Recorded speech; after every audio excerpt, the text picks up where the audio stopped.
accents are a tricky business. They are very tricky business. Because let's talk about it. Let's talk about this. Because if you do, and we will be covering so many movies that this will apply to, which is kind of, so get used to this. But like, if you're a filmmaker and you made everyone do French, if you made Michael Caine do a French accent, which I bet he can't, which I'm pretty sure, that's nothing wrong with not doing a French accent. Like, but the potential for ridicule is so high.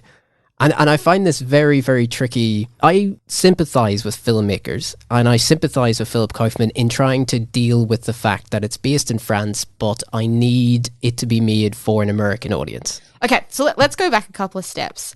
I fully accept, like, Napoleon was Corsican and always got teased for having a Corsican accent instead of a French accent. Yeah. Now, I'm not expecting Napoleon in this movie to have a Corsican accent as opposed to a French accent. Right, okay.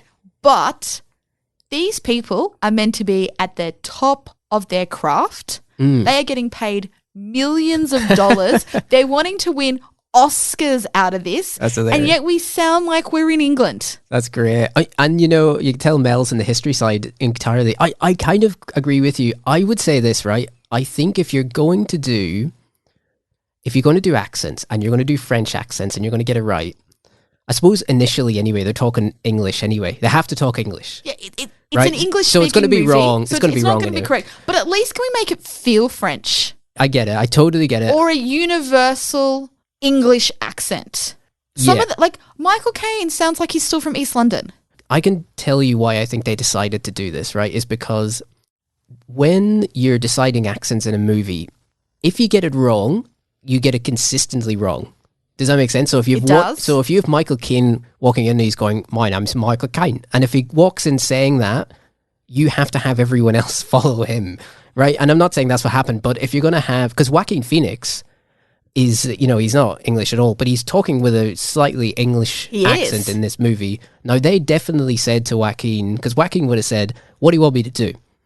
And I'll do French. He has changed how he speaks. That's right. And I appreciate that because it feels like a more universal English accent. But they definitely picked English for him because it wouldn't sound out of context with every other English person in the movie. But even Geoffrey Rush has got rid of his Australian twang.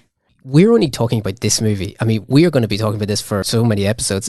Even think about Gladiator, like it's all English in Gladiator. So it's typical that in a Roman movie that they all have English accents, but because no one Hollywood knows what sees that. Latin sounded like in the Roman Empire. I agree. And I don't think we want to talk about this every episode. No, I know. I reckon we do this once, get our views Let's out get it on out. the accents. Get it out now. Get it out. But I get it. I actually get it. And if you're doing history, personally for me, and this is commercially completely mute, right? Because it wouldn't work commercially. Nobody would pay for this.